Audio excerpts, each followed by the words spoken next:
Hi, I'm Jeanne Johns, and welcome to Risk Matters, where we share our experiences in high-hazard industries with the ultimate goal of eliminating industrial accidents and keeping people safe. Today, we'll be talking to Susan Dio about her experiences in the petrochemicals and refining industries and how these shaped her approach to risk management and safety in the shipping industry. Susan was president and chairman of BP America from 2018 to 2020, which was the culmination of a long, successful career with the oil major. She currently serves on the boards of Kirby Corporation, a premier U.S. tank barge operator, and the privately held Canadian company Irving Oil. Susan's a good friend and someone whose candor and uncompromising standards I think you will enjoy. And with that, I'd like to welcome Susan Dio. Thanks, Jeanne. It's a pleasure talking with you today. Susan, I'd like to start today by going back to the early days of your career. After you received your chemical engineering degree from the University of Mississippi, you started your career at the Green Lake Chemical Plant and spent 17 years there, enabling a very strong foundation in understanding the respective roles of engineering, operations, maintenance, turnaround, and how they all have to work together to deliver safe and reliable operations. So can you share with us a bit more about your time there and how you felt this deep grounding helped anchor your career? Well, at Green Lake, we produced a lot of hazardous chemicals, including things like acrylonitrile, acetonitrile, acetone cyanohydrin, and hydrogen cyanide. From the very start, we felt like we had to get every aspect of safety right. And I think that really provided a broad practical basis for me following my academic studies. So I had the chance to work in operations, on capital projects, and even an assignment as a turnaround manager. I learned how things really got done and how leadership set the tone for the culture. And I think that helped me later as an executive when I ran BP's downstream internal audit team. I knew where to look to give myself assurance or not on how operations were really being done. Yes, knowing where to look is really important when you're trying to assess how operations are being done from both a safety and a risk management point of view. And I think as you become more senior, you often get less time to make these judgments on a visit. And so as a result, I think we all come up with a bit of a playbook on what we like to look at and the questions we ask that are gathered from all our years of experience. I often look in out-of-the-way places, such as the far corner of a tank farm, to see what everyday housekeeping looks like. Or when I go into a control room, I look at alarm history and ask questions to understand how well the process is being controlled and what the culture is on site. An audit, I always used to think of it like it's like coming home from work early when the kids aren't expecting you. That's a great analogy. And I'd like to segue from petrochemicals now to refining, which mirrors a bit of your own career path. Both petrochemicals and refining are process industries, but what were some of the differences you noticed between them? Well, I think on the surface, they seem very similar. But I was really struck by the different business models between chemicals and refining. Actually, one of my roles was to decouple Texas City Chemicals from the very large mega-scale Texas City refinery. And some of the site-wide practices and requirements for the large refinery, they just weren't appropriate for the small chemical plant. But the other thing I noticed is a difference in relationship to risk. And I think when you're dealing with acids and highly hazardous chemicals, people seem to have a very deep-seated respect for the risk. But I think it's more variable in refining, and maybe it's because, we all pump our own gas. We're used to smelling a little bit of gasoline fumes, and I think people feel they're more familiar with those hydrocarbons. Yes, a healthy respect for risk is one of our most important roles as leaders. And I do think the more familiar the hazards are, the more difficult this can be. But I do know that when I worked strike duty over 30 years ago on an HF alkylation unit, even there, I noticed a visible drop in vigilance over time. And it may be human nature, but it's no less important to remember the damage that can be done if we let our guard down. I'd like now to move from these process industries to your time as the CEO of BP Shipping. And shipping has a special place in my heart because early in my career, I was struck by the safety challenges of the marine industry when I was a supervisor overseeing the refinery's dock.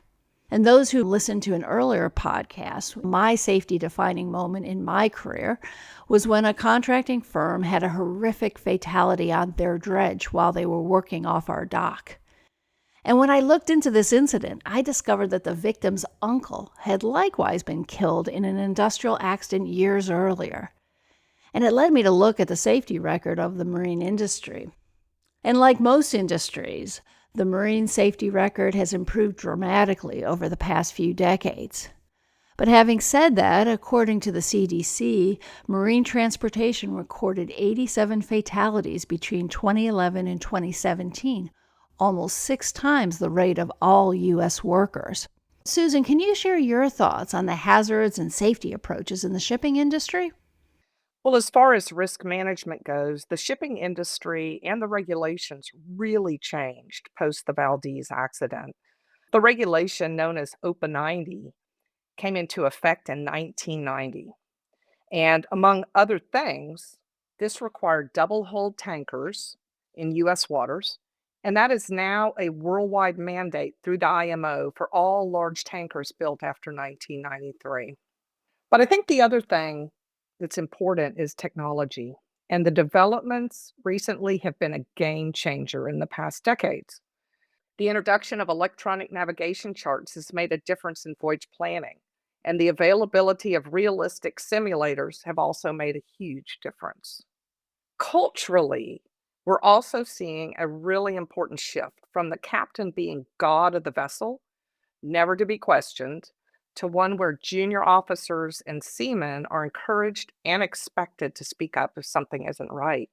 And this is a learning that the shipping industry has taken from the airline industry.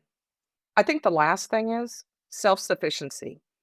When you're at sea, it's very easy to have an attitude of make do because you are so isolated and you can't just go down the road to pick up that part.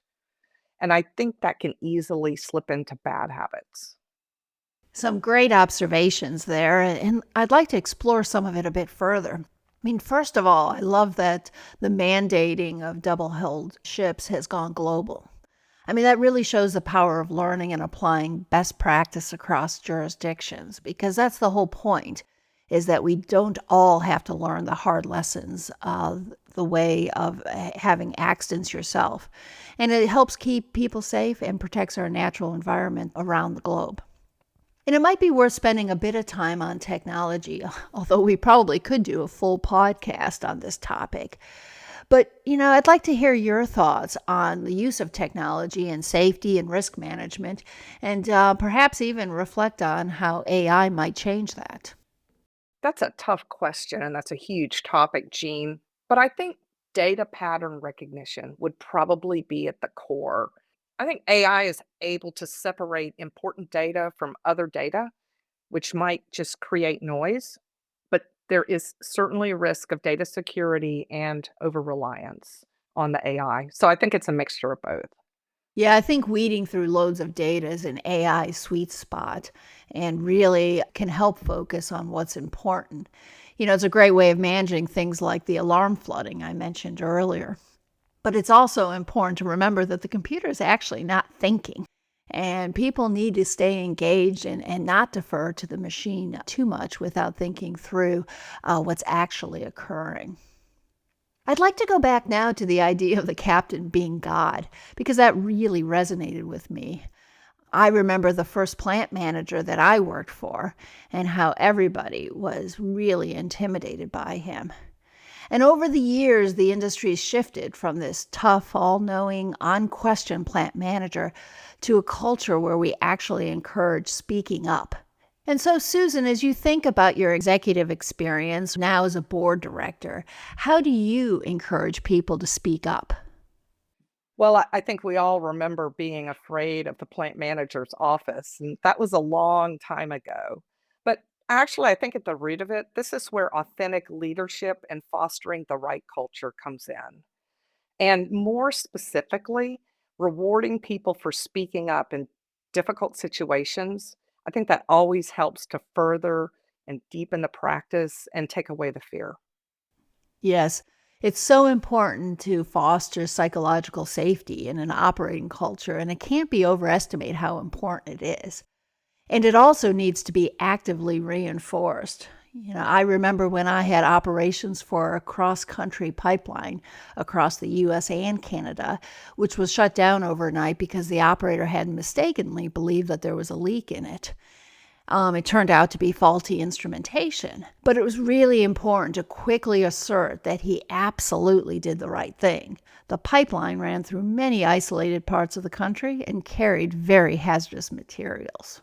So, you spoke earlier, Susan, about the self sufficiency and isolation as characteristics in the marine environment, which I do think is an interesting difference. And the listeners of our podcast will remember that when we had Steve Cornell on, he talked about the standardization of facility siting in the aftermath of the Texas City tragedy. Putting people out of harm's way was a powerful way to manage the consequences of a process safety incident, which can be quite difficult when you're at sea. So, any comments, Susan, on this? And does this isolation bring up any other risks to people?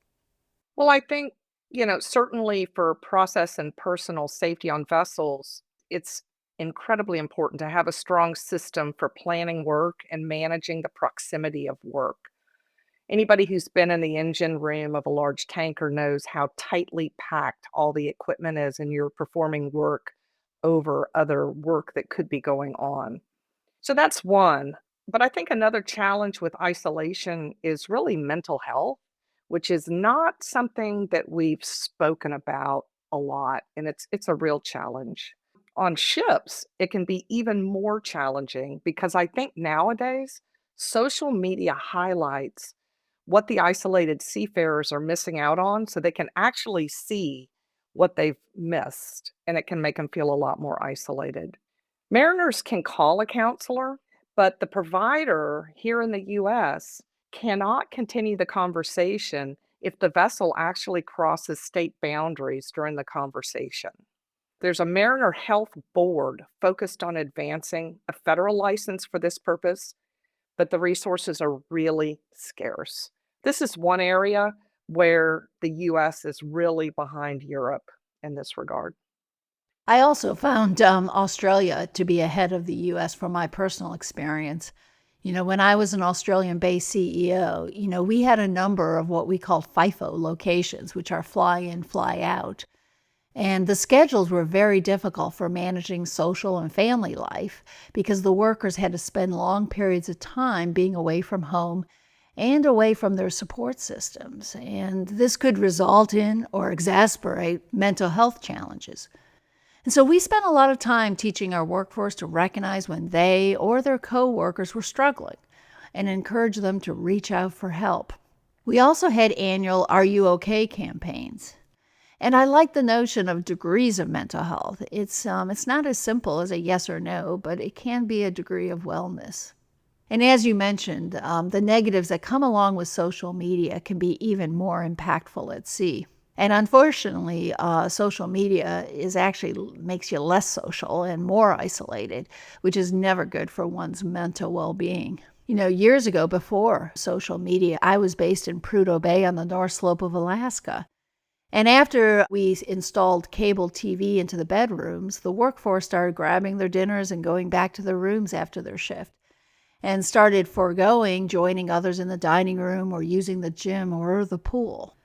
So I'd like to talk for a moment about a more recent marine event that was in the news that we may have all heard about, the tragic shipping accident that happened last March, which resulted in 13 deaths, of the collapse of the Francis Scott Key Bridge, the closure of I-35 through Baltimore, all after being struck by a container ship, Dolly.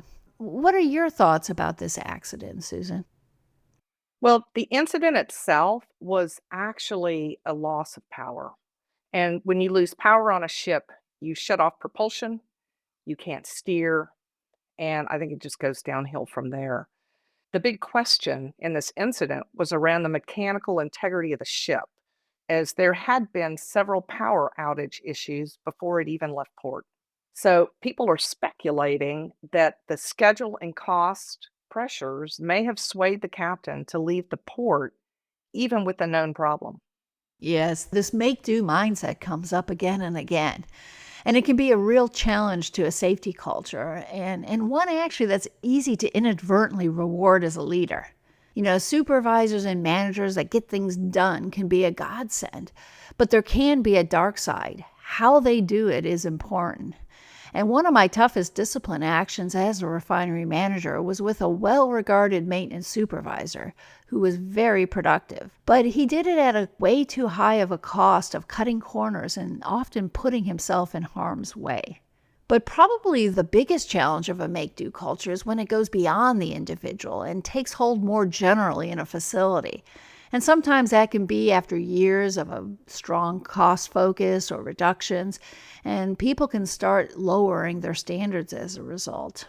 And it strikes me that a disproportionate number of the tragic accidents that occur are during startups, especially if the turnaround or the project's been a difficult one, over cost and way behind schedule. Susan, what's been your experience with this? I think that employees are trying to do the right thing. And unusual operations like startups, unit upsets, turnarounds that are behind schedule, they increase stress. And I know after the 2022 incident at the BP Toledo refinery, the Chemical Safety Board recommended that all companies regularly review and provide procedures and regular training on how employees would exercise their stop work authority. Yeah, stopping work is key. And making sure everyone knows that, not only do they have a right to stop the work, but it's actually an obligation to do so. Before wrapping up, I'd like to go back to shipping safety to explore from a different perspective. Susan, you currently serve on the Kirby board. So at a board level, how do you see your role in ensuring safety hazards are being effectively managed? Well, in a board role, just like any non executive role, it's about oversight. So it's about hands off, eyes in. I think it's really important to listen deeply. And one of the things I learned from my experience as an executive is to be very aware of the power that you yield. So, for example, a simple question from a board member can yield an entire study on something that was totally unintended. Yeah, I love the point about respecting the power that you yield. I know from my time as CEO that it could be very difficult to keep the organization focused on what's important if the board was undisciplined or had too many priorities. I'm reminded of the Hippocratic Oath, quote, "do no harm." And boards need to understand how their questions and requests add work and can be distracting to the organizations they oversee. And, in general, they're trying to make these organizations better. So it's been a fascinating discussion, but unfortunately, it is time to wrap this podcast up. So I'd like to end with one final question on what advice, Susan, that you would give our listeners who are managing high-hazard facilities. Well, I think first and foremost, don't compromise. I like to think of it as the mirror test also. Look in the mirror every day. Have I done everything I can as a leader to keep people safe, create a fulfilling place to work, and make this business highly successful? And if I've done that, I'm satisfied. That's a great way to conclude our podcast today. And I want to thank you, Susan, for your time and, more importantly, for sharing your passion for keeping people safe in managing operating risk in high-hazard industries. So thank you, Susan. Jeanne, it's been a pleasure today. And until next time, stay safe and don't compromise. Thank you.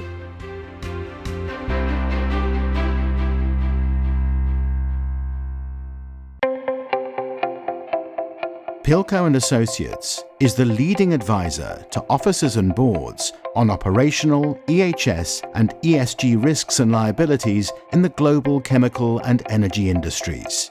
With 45 years of experience, the firm advises on driving rapid, dramatic, and sustainable improvements in safety, reliability, and competitiveness. Pilco's advisors have an average of 38 years of relevant professional experience in operational and executive roles with major energy and chemical companies. For more information, go to pilco.com.